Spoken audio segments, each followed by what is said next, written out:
Go ahead.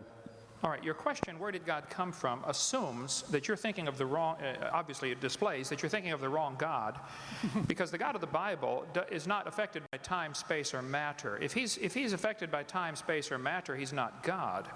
Time, space, and matter is what we call a continuum. All of them have to come into existence at the same instant, because if there were matter but no space, where would you put it?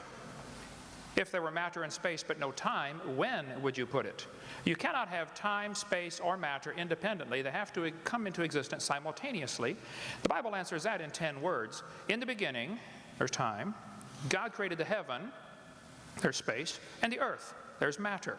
So you have time, space, matter, created a trinity of trinities there. Just, you know, time is past, present, future. Space has length, width, height. Matter has solid, liquid, gas. You have a trinity of trinities created instantaneously, and the God who created them has to be outside of them.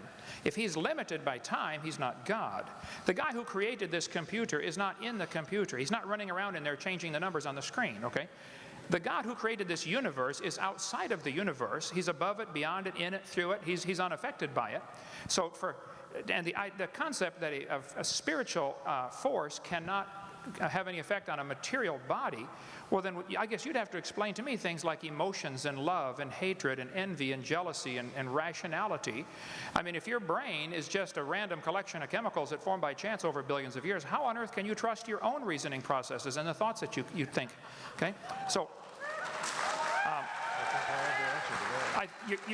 your question, where did God come from, is assuming a limited God. And that's your problem. The God that I worship is not limited by time, space, or matter. If I could fit the infinite God in my 3-pound brain, he would not be worth worshiping, that's for certain. So that's the God that I worship. Thank you.